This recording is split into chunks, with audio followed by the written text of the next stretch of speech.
Hello everyone, मेरा नाम मृदुल कुमार पांडे और इस वीडियो में हम लोग बिहार के बजट के बारे में बात करेंगे जो 2021-22 का बजट है, क्योंकि यह आने वाली बीपीएससी परीक्षा के पॉइंट ऑफ व्यू से काफ़ी इंपॉर्टेंट है। सबसे पहले जब मैं बजट की बात करता हूं तो आप लोग को बता दूं, ये जो बजट शब्द है ये बस हमारे नोटबुक तक ही सीमित है। हमारे संविधान में बजट शब्द का कहीं कोई जिक्र नहीं है। हमारे संविधान के आर्टिकल 112 में एनुअल फाइनेंशियल स्टेटमेंट लिखा गया है। Annual financial statement. मैं शॉर्टकट्स का बहुत ज़्यादा इस्तेमाल करता हूँ। आई होप आप लोग को समझ में आ जाए, क्योंकि मैं साथ के साथ बोल भी दे रहा हूँ। ठीक है, तो ये बजट ऑफ बिहार 2021-22, ठीक है, यह जारी किया गया था 22 फरवरी को 2021। किसके द्वारा जारी किया गया था? हमारे जो डिप्यूटी सीएम हैं वही हमारे फाइनेंस मिनिस्टर हैं बिहार के, और इनका नाम है तारकिशोर प्रसाद। ठीक है, इन्होंने तारकिशोर प्रसाद ने बिहार का बजट पेश किया था 22 फरवरी 2021 को, जो कि बिहार के फाइनेंस मिनिस्टर हैं और बिहार के डिप्यूटी सीएम भी हैं। पर इन्होंने यह काम किया था इसलिए क्योंकि ये फाइनेंस मिनिस्टर हैं, इसलिए इन्होंने बजट पेश किया था। अब अगर बजट को समझने के लिए एक बेसिक चीज़ की रिक्वायरमेंट होती है कि बजट में क्या क्या चीज़ें होती है। बजट में 3 चीज़ें मैंशन होती है। पहले तो 3 हिस्से होते हैं बजट के। हमारे प्रेजेंट ईयर्स का जो भी रिवाइज्ड एस्टिमेट है, क्योंकि पहले हमने जो भी एस्टिमेट लगाया था वो कुछ चेंज हो जाता है एक्चुअल से, तो revise estimate of the present year. आने वाला ईयर जो 2021-22 में हम लोग खर्चे करेंगे उसका एस्टिमेट होता है बजट। एंड जो हम लोग का बीता हुआ वर्ष है उसका एक्चुअल एस्टिमेट। ये 3 हिस्से होते हैं बजट के। बहुत सिंपल है, इस पर फोकस भी करने की जरूरत नहीं है। बजट को समझना क्या है, जो नंबर्स और स्टैट्स हम लोग समझेंगे जो बीपीएससी में पूछे जाते हैं बहुत ज़्यादा, उसको समझने के लिए हम लोग को जो चीज़ समझना है, बजट के 2 हिस्से होते हैं। एक होती है इनकम, इनकम, और इनकम को हम लोग बोलते हैं रिसिट्स। ठीक है, और एक्सपेंडिचर। बजट के 2 हिस्से होते हैं, इनकम और एक्सपेंडिचर। सिंपल सी बात है ना, अगर सरकार हमारी काम कर रही है, सरकार चल रही है, तो उसके दो दो ही चीज होगी, इनकम या फिर एक्सपेंडिचर। इनकम भी 2 प्रकार की होती है, capital and revenue. Capital receipts और रेवेन्यू रिसिट्स। एक्सपेंडिचर भी 2 प्रकार की होती है, कैपिटल एंड रेवेन्यू एक्सपेंडिचर। भाई ये कैपिटल एंड रेवेन्यू क्या होता है? सिंपल सी बात है। कैपिटल से आप लोग का क्या तात्पर्य होता है? कैपिटल बिजनेस टर्म में अगर हम लोग बात करते हैं, जो पैसे हमारे पास होते हैं उसको हम बोलते हैं कैपिटल। सिमिलरली अगर हम बजट में बात करते हैं तो कैपिटल एक्सपेंडिचर, जो हम कैपिटल पे एक्सपेंड करते हैं, एसेट्स, एसेट्स पे एक्सपेंड करते हैं, हमारे खर्चे होते हैं, लाइक इंफ्रास्ट्रक्चर डेवलपमेंट पे, रीपेमेंट ऑफ लोन्स पे, या फिर हम लोग कोई भी डेवलपमेंट वर्क का काम करते हैं, हॉस्पिटल्स बनाते हैं, रोड्स बनाते हैं, वो हम लोग का कैपिटल एक्सपेंडिचर है, जो आने वाले काल में हम लोगों को कुछ ना कुछ बेनिफिट प्रदान करने वाला है। ये हम लोग का हो गया कैपिटल एक्सपेंडिचर। रेवेन्यू एक्सपेंडिचर हम लोग का क्या होता है? खर्च है हम लोग का, पर ये हम लोग के लिए ना अभिशाप की तरह का खर्च होता है। Capital expenditure is good, it is good for economy, right. ये किसी भी इकोनॉमी के लिए कैपिटल एक्सपेंडिचर हम जितना ज़्यादा से ज़्यादा करते हैं वो बढ़िया होता है। और कैपिटल एक्सपेंडिचर के लिए अगर हम लोन लेते हैं कोई दिक्कत नहीं है, हम लोन ले सकते हैं कैपिटल एक्सपेंडिचर के लिए। लेकिन कई बार रेवेन्यू एक्सपेंडिचर पॉलिटिकल पर्पस से बहुत ज़्यादा इसको बढ़ावा दिया जाता है रेवेन्यू एक्सपेंडिचर को, लाइक हम लोग आपको सब्सिडी देने जा रहे हैं। कई बार इसकी रिक्वायरमेंट भी होती है, पर कई बार जैसे इलेक्शन के पहले आपने लोन माफ़ी कर दी किसी किसानों की, तो हम लोग को ये चीज़ समझनी पड़ेगी, क्योंकि बहुत सारे जो किसान हैं, जो गरीब किसान होते हैं, वो उनका फाइनेंशियल इंक्लूजन इतना अभी तक हुआ नहीं था। तो आप लोन माफ किसका कर रहे हो? अमीर किसानों का। तो ये सिर्फ आपके इलेक्शन के पॉइंट ऑफ व्यू से बेहतर है, वोट पाने के लिए बेहतर होता है इस तरह की रणनीति जो होती है, पर ये इकोनॉमी के लिए अभिशाप होता है और पॉलिटिशियंस का टूल होता है।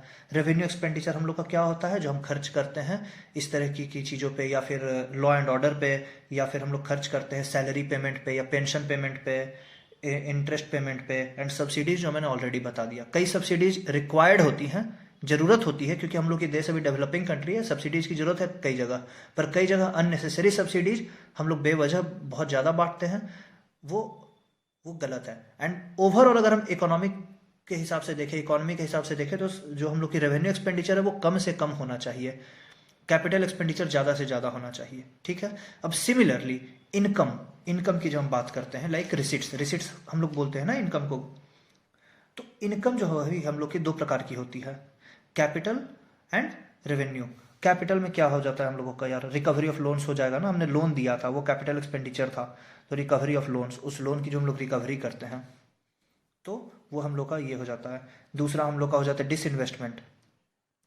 डिसइन्वेस्टमेंट का क्या तात्पर्य है, मेरी मेरी कोई प्रॉपर्टी, मेरी कार है, मैंने अपनी कार बेच दी, तो अगर गवर्नमेंट अपनी प्रॉपर्टी को बेचती है, किसी भी पर्पज से बेच सकती है, अगर वो लॉस बना रही है, कोई कंपनी है जो लॉस कर रही है सरकार को, सरकार उसको बेच देगी ना, उसको बेच देगी, तो वो भी डिसइन्वेस्टमेंट, ये कैपिटल, वो वन टाइम आपको पेमेंट देगा, बार बार नहीं देगा, है ना।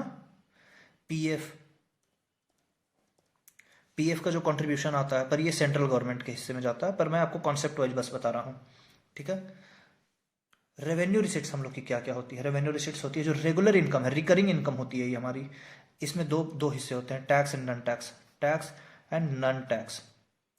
एकदम सिंपल सी चीज़ें हैं यार। टैक्स में हम लोग की क्या क्या इनकम होती है, स्टेट जीएसटी वगैरह जो होती है स्टेट गवर्नमेंट के, सेंट्रल गवर्नमेंट के पॉइंट ऑफ व्यू से देखते हैं तो डायरेक्ट टैक्स, इनडायरेक्ट टैक्स में भी दो हिस्से हो जाएंगे ना यार, direct tax, indirect tax. Direct tax क्या हो जाती है सेंट्रल गवर्नमेंट के लिए, इनकम टैक्स हो गई, और फिर अपनी कॉर्पोरेट टैक्स हो गई, वेल्थ टैक्स हो गई। और इनडायरेक्ट टैक्स क्या होती है, sale tax, custom duty, excise duty, right.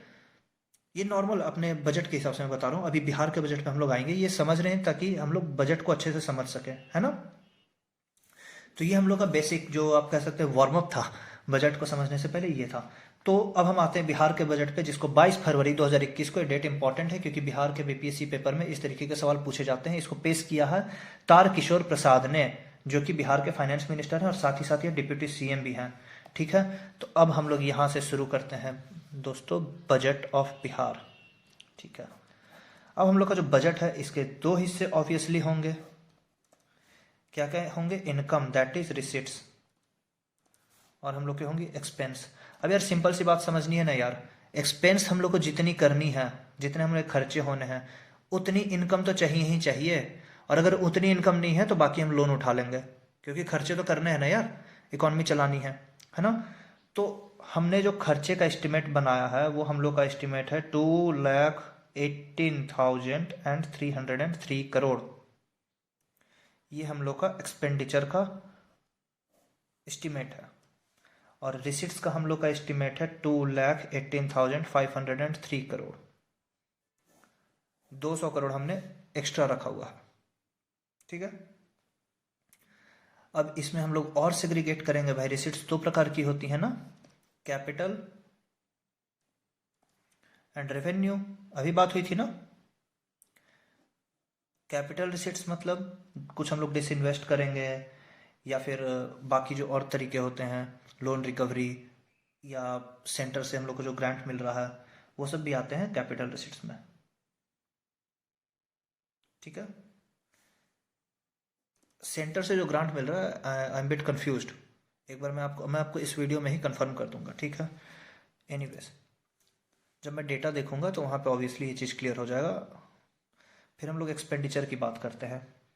Expenditure हमने टारगेट लिया है 2.18 लाख करोड़, मतलब 2,18,303 करोड़।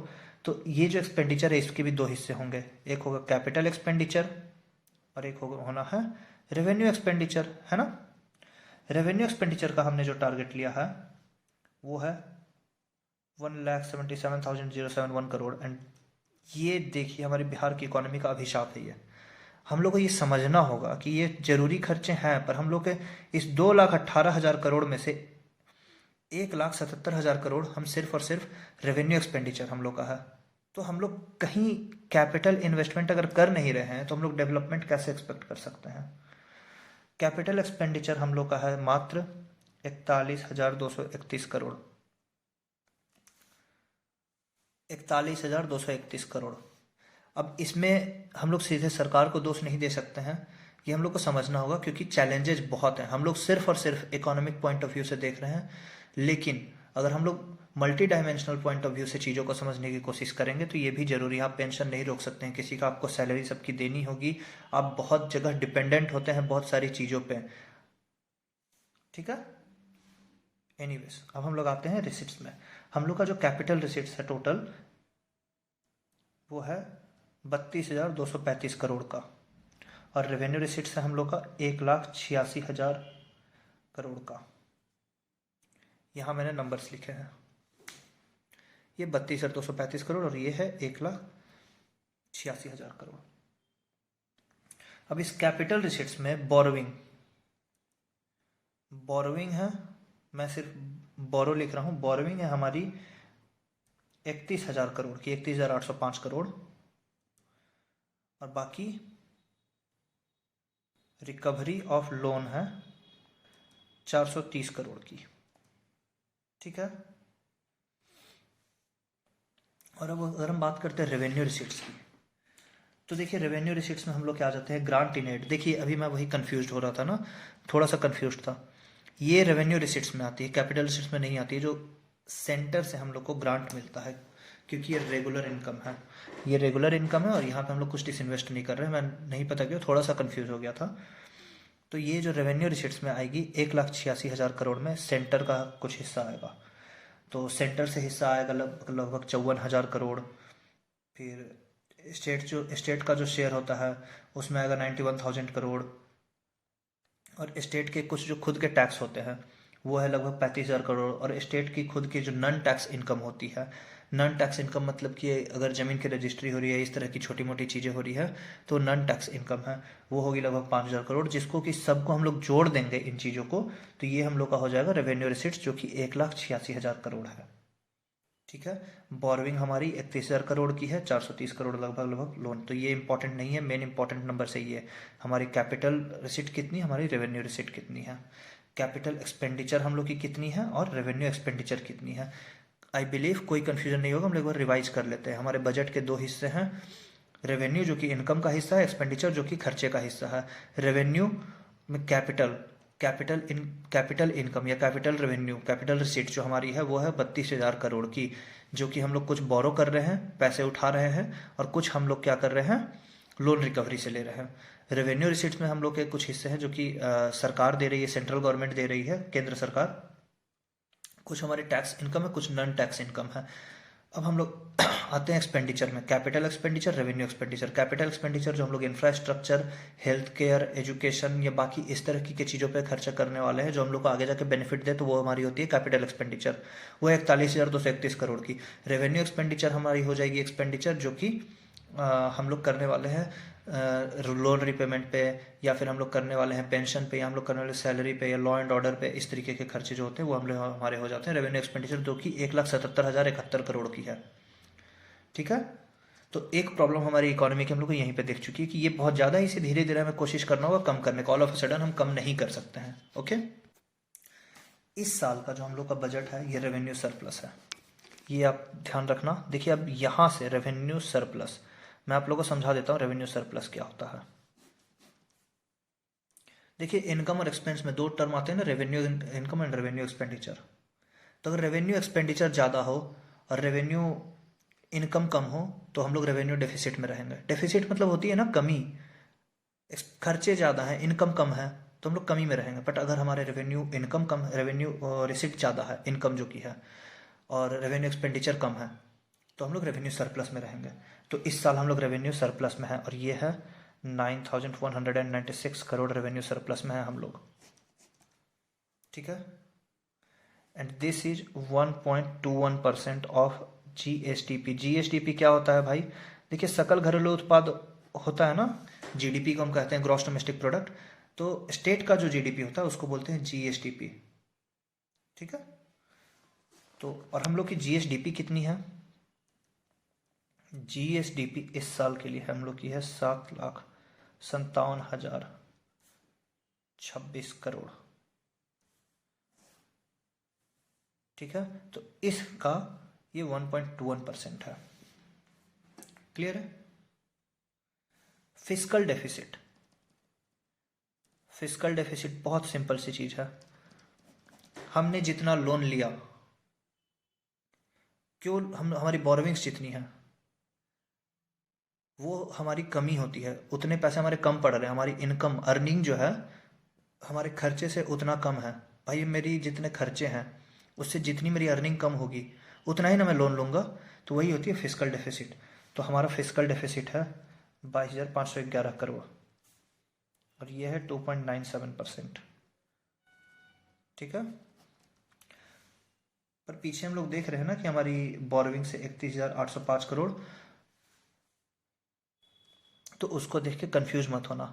मैंने आपको चीज़ें इकोनॉमिकली बताई है, जो प्रैक्टिकल इम्प्लीमेंटेशन होता है उसमें कई सारी छोटी छोटी चीज़ें जुड़ जाती हैं। ठीक है, तो इसलिए यहाँ पे ये फर्क पड़ रहा है। इट्स सिंपल कि हमारे जो खर्चे हैं और हमारा जो इनकम है, दोनों के डिफरेंस को बोलते हैं फिजिकल डेफिसिट। अगर हमारा खर्चा ज़्यादा है और इनकम कम है, this is called physical deficit. Primary deficit क्या होता है, अब मैं आपको बताता हूँ ये डिफरेंस क्यों होता है। प्राइमरी डेफिसिट है हम लोगों का, ये 2.97% है, primary deficit is only 1.06%। Primary deficit क्या होता है, हमने लोन लेके लोन चुकाया, यहाँ पे समझो हमारे पहले से भी हमने लोन लिया हुआ है तो उस लोन का भी कुछ इंटरेस्ट रिपेमेंट कर रहे हैं। तो फिस्कल डेफिसिट माइनस ईएमआई जो हम इंटरेस्ट पे कर रहे हैं, तो भी जो अमाउंट आता है वो होता है प्राइमरी डेफिसिट। ये primary deficit is equal to fiscal deficit minus EMI जो हम लोग पे कर रहे हैं, इंटरेस्ट जो हम पे कर रहे हैं। ठीक है, और ये हम लोग का ओनली 1.06% है, तो इसलिए हमने कहा इसको प्राइमरी डेफिसिट। क्लियर है। अब हम लोग देखेंगे एक बार sector wise investment. Sector wise देखिए, सबसे ज़्यादा हम लोग जो अपना पैसा खर्चा करते हैं हम लोग करते हैं education, sports, art and culture. ठीक है, इसमें हम लोग करीब 40,000 करोड़ खर्च कर रहे हैं। ये पिछले साल की तुलना में 22% अधिक हम लोग इस बार खर्च करने जा रहे हैं education, sports, art and culture में। ठीक है, इसमें हम लोग क्या कर रहे हैं, मेन चीज हम लोग का ये है, इंसेंटिव हम लोग देंगे, इंसेंटिवाइज करेंगे फीमेल स्टूडेंट्स को। किस चीज के लिए, सीनियर सेकेंडरी एजुकेशन के लिए। जो लड़कियां सीनियर सेकेंडरी एजुकेशन पास कर लेती है उन पे हम कुछ पैसे खर्च करेंगे, और जो लड़कियां ग्रेजुएशन क्लियर कर लेती हैं उन पे हम कुछ पैसे खर्च करेंगे। ठीक है, ये सीनियर सेकेंडरी एजुकेशन जो कर लेती है क्लियर, उनको हम लोग देने वाले हैं लगभग लगभग टोटल इन टोटल 400 करोड़, और ग्रेजुएशन कंप्लीट कर लेगी उनको हम लोग देने वाले हैं 215 करोड़ के आसपास। ठीक है, ये हम लोग देते हैं 400 करोड़ और यहाँ पे देते हैं 215 करोड़। लेकिन इनको कितनी मिलेगी, जो भी बच्चे, जो भी female student senior secondary education clear कर लेती है, पास कर लेती है, उसको 25,000 रुपये की इनामी राशि मिलेगी, और यहाँ पे 50,000 रुपये उन लोगों को दी जाएगी। इनामी राशि नहीं, उन लोगों को ऐसे दिया जाएगा मोटिवेशन के लिए। ठीक है, ये 7 निश्चय योजना के तहत आई है सरकार की, जिसको हम लोग डिस्कस करेंगे। अभी हम लोग पहले सेक्टर पे ध्यान देते हैं। पहला सेक्टर, दूसरा सेक्टर है हम लोग का rural development sector. Rural development sector में हम लोग खर्च करने वाले हैं 24,000 करोड़, लगभग लगभग 24,156 करोड़। ठीक है, जो कि पिछले साल की तुलना में 35% अधिक है। देखिए, ये 2-3 सेक्टर इंपॉर्टेंट है इसलिए मैं लिखवा रहा हूँ। 39,467 करोड़ 22% ज़्यादा है, ये 35% ज़्यादा है पिछले साल की तुलना में, इंक्रीज हो रही है, इसलिए अपर एरो मैंने बनाया है। क्लियर है। इसमें हम लोग 2,600 करोड़ रुपए दे रहे हैं अर्बन हेल्थ के लिए, और 360 करोड़ रुपए हम लोग देंगे आशा वर्कर्स को, इंसेंटिव टू आशा वर्कर्स। ठीक है, ये हमारा रूरल डेवलपमेंट में जा रहा है। अब सोशल वेलफेयर एंड न्यूट्रिशन में हम लोग भी खर्च करेंगे अच्छा खासा amount. Social welfare and nutrition, इसमें हम लोग खर्च करने वाले लगभग लगभग 12,600 करोड़। ये पिछले साल की तुलना में 20% अधिक है। यार ये परसेंट है, मैं हर बार साइन लगाना भूल जा रहा हूँ। ठीक है, ये परसेंट है, और इसमें हम लोग का मुख्यमंत्री वृद्ध पेंशन योजना है। मैं शॉर्टकट में लिख देता हूँ, मुख्यमंत्री इज इक्वल टू सीएम वृद्ध पेंशन योजना, वृद्ध पेंशन योजना।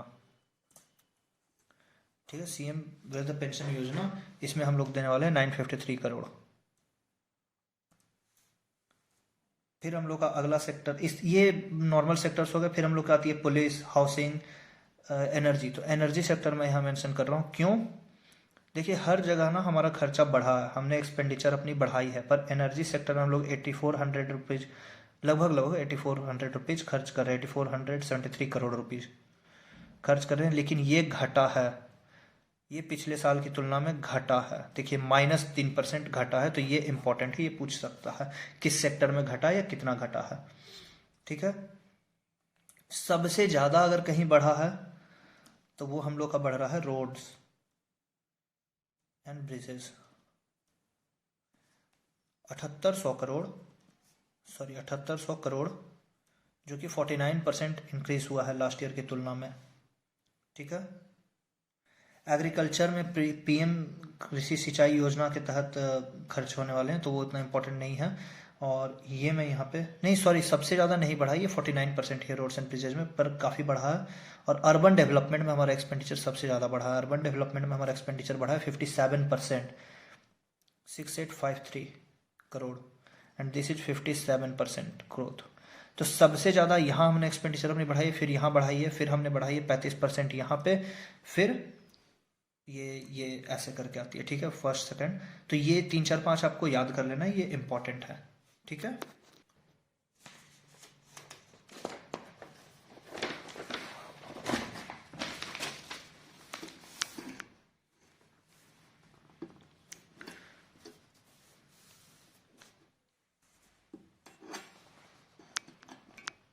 फिर क्या है, फीमेल को कैश इंसेंटिव दी जाएगी। हमने पढ़ा था ना फीमेल को कैश इंसेंटिव, याद आ रहा है? फीमेल स्टूडेंट्स को कैश इंसेंटिव दी जाएगी 25,000 12वीं पास करने पे, 50,000 ग्रेजुएशन कंप्लीट करने पे। तो ये बहुत अच्छी स्कीम है, आप इंसेंटिवाइज करके वुमेन का एजुकेशन बढ़ा रहे हो, क्योंकि देखिए अगर वुमेन एजुकेट होती है घर में, तो घर में पढ़ाई लिखाई का माहौल होता है। This is really very important for economy, for countries development and overall. जो रेनेसा का पीरियड आया था, अगर उस हम लोग दोबारा एक चाहते हैं कि फिर से हम लोग की सोच में परिवर्तन आए, लोग थोड़ा मॉडर्न थिंकिंग लाए, तो उसके लिए वुमेन का एजुकेटेड होना बहुत ज़्यादा ज़रूरी है, ठीक है। फिर हम लोग हेल्थ केयर में भी हम लोग खर्चा करने की बात करते हैं, तो टेलीमेडिसिन, पैथोलॉजी, देखिए बेसिक फैसिलिटी है ना जो नहीं हो पाती है कई जगहों पर, तो टेलीमेडिसिन हो गई, पैथोलॉजी हो गई, या डायबिटीज़ हो गई, है ना, बीपी हो गई, डायबिटीज़, ये बहुत ही कॉमन बीमारियां हैं, पर ना हर जगह ये अवेलेबल नहीं होती, इनकी ट्रीटमेंट या इनसे रिलेटेड अवेयरनेस नहीं है, या हेल्थ केयर में सुविधाएं नहीं है इनसे रिलेटेड। तो उन सुविधाओं को हर health primary health care sector में लाने की बात की गई है। तो ये सब को बात की गई है प्राइमरी हेल्थ केयर सेंटर में लाने की, प्राइमरी हेल्थ केयर, ठीक है, सेंटर में अवेलेबल कराने की। छठा जो है वो है हाउसिंग का। देखिए गांव में लोगों को हाउसिंग की उतनी समस्या नहीं है जितनी अर्बन एरियाज में है, तो हाउसिंग इन अर्बन एरियाज, इसको टारगेट किया गया in urban areas for landless and poors, landless and poors, ठीक है। और दूसरी चीज है ओल्ड एज पर्सन के लिए shelter home, shelter home for old age people, क्योंकि ये भी बहुत ज़रूरी है। देखिए अभी क्या हो रहा है, न्यूक्लियर फैमिली का चलन है, और उसमें आगे चल के कई बार ऐसा होता है कि ओल्ड एज पीपल जो हैं, अगर हम डेटा और सर्वे पे जाएंगे तो कई लोग डिप्रेशन के शिकार होते हैं, पहली समस्या। दूसरी समस्या, फाइनेंशियल क्राइसिस से जूझते हैं। अगर उनका सहारा एक ही बच्चा है, दो ही बच्चे हैं, और किसी कारणवश वो नहीं रहें, या कोई भी अन्य कारण रहे, तो उन लोग को ज़रूरत पड़ती है, और ऐसे काफ़ी लोग हैं। तो ये shelter home old age people के लिए बहुत ज़रूरी है, क्योंकि उन लोगों ने काफ़ी हमारे सोसाइटी के लिए कंट्रीब्यूट किया है, and it is now on us to repay them, right. तो ये ज़रूरी है। और जो सातवां है वो है सिंचाई एवं कृषि वगैरह के लिए है, ये भी ज़रूरी है, हम लोग को पता है, हमें डेवलप, क्योंकि हम लोग जनरली डिपेंड करते हैं मानसून के लिए, मानसून पे, है ना। एंड सुलभ संपर्क, सुलभ संपर्क में क्या है, जो इंफ्रास्ट्रक्चरल डेवलपमेंट होगी, रोड्स वगैरह का जो भी है, रोड्स एंड ब्रिजेस की। तो ये हो गया हम लोग का जो 7 प्लान्स थे, है ना। तो मुख्यमंत्री का ये योजना था 7 निश्चय योजना, 4,600 करोड़ रुपए इसमें दिए गए हैं, 4,671 करोड़। अब आगे हम लोग का दूसरा है एजुकेशन सेक्टर में, ज़्यादा नहीं पढ़ना, ये एजुकेशन सेक्टर है बस, इसके बाद हम लोग की चीज़ें खत्म हो जाती है। एजुकेशन सेक्टर में एक है डिजिटल बिहार प्रोग्राम। देखिए ये बहुत अच्छी चीज़ है, डिजिटल बिहार प्रोग्राम। इसमें क्या है ना कि क्लास 6th एंड 6th से ऊपर वाले बच्चे, तो 6th and 6th above class के जो बच्चे हैं, इन लोगों को कंप्यूटर ट्रेनिंग मिलेगी, कंप्यूटर एजुकेशन ट्रेनिंग।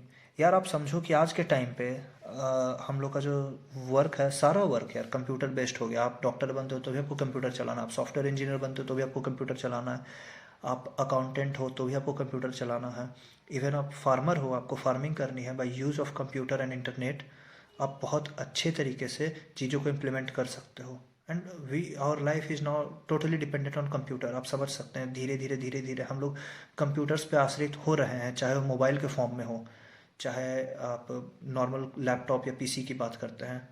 जिस तरह बिजली की आवश्यकता होती थी, अब मोबाइल और कंप्यूटर ये हम लोग के लाइफ में उतने ही इंपॉर्टेंट हो चुके हैं, एंड इंटरनेट, राइट। धीरे धीरे और बढ़ रही है डिपेंडेंसी। तो उस टाइम पे कंप्यूटर एजुकेशन हम लोग छोड़ नहीं सकते, इसको इग्नोर नहीं किया जा सकता। तो this is a very brilliant step कि क्लास 6th एंड अबव जो भी बच्चे हैं उनको कंप्यूटर ट्रेनिंग दी जाए from 2021-22 onwards, from 21 and 22 onwards. ठीक है। दूसरा है स्टेप्स लिया जाएगा एजुकेशन सेक्टर में, steps to implement implement implement. यार आप मेरे साथ लिखते ना, हैंडराइटिंग के भरोसे मत जाना। National education policy of 2020। यार ये जो नेशनल एजुकेशन पॉलिसी आपने नहीं पढ़ा तो आप जाके देख लेना, मेरे को अगर टाइम मिलता है मैं डेफिनेटली इस पर वीडियो बनाऊंगा। ये आज के टाइम से या हमारे एजुकेशन सेक्टर में जो भी प्रॉब्लम्स थी उनको दूर करने के लिए बहुत बहुत ही बेहतरीन चीज़ है ये पॉलिसी है।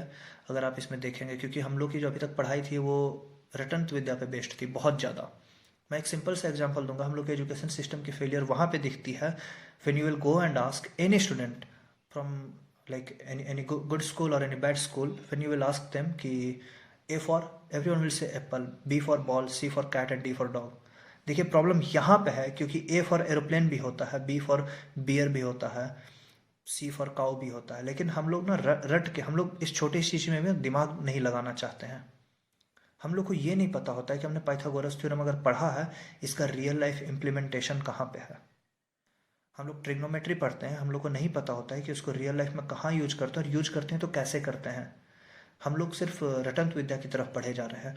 तो नेशनल एजुकेशन पॉलिसी ज़्यादा प्रैक्टिकलिटी पर बिलीव करती है। आप देखोगे तो आपको इसमें वो चीज़ें दिखेंगी, है ना। तो इसलिए हम लोग देखें तो इसको अगर पॉलिटिकल रीजन से क्रिटिसाइज किया जाता है कई जगह पे, तो वो उनका ऑब्वियसली पॉलिटिकल एजेंडा होता है। तो पॉलिटिक्स में हम लोग नहीं जाएंगे, हम लोग देखेंगे ये काफ़ी बेनिफिशियल है। और अगर इसमें हम लोग को लगता है कि कोई चीज़ है जो और बेटर हो सकती थी, इम्प्रूव हो सकती थी, तो डेफिनेटली उस पॉइंट को भी हम लोग मेंशन करके रखेंगे, सो दैट मेंस में अगर कहीं भी इस रिलेटेड कोई सवाल आता है तो हम लोग उसको भी लिख सकते हैं। ठीक है। तो यहाँ पे इतना जानना है कि we are taking steps to implement national education policy of 2020, है ना। एंड आवर टारगेट इज कि gross enrolment ratio in education, gross enrolment ratio in education से मेरा तात्पर्य था हायर एजुकेशन। बिहार का जो है वो हम लोगों को करना है 50% बाई 2035 साल 2035 तक। ठीक है। 2 हो गए सेक्टर। तीसरा एक ही लाइन का चीज है जो मैं यहां पे लिख देता हूं, Bhagalpur silk industry, Bhagalpur silk industry.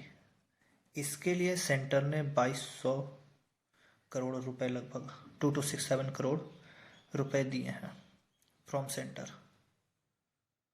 ठीक है।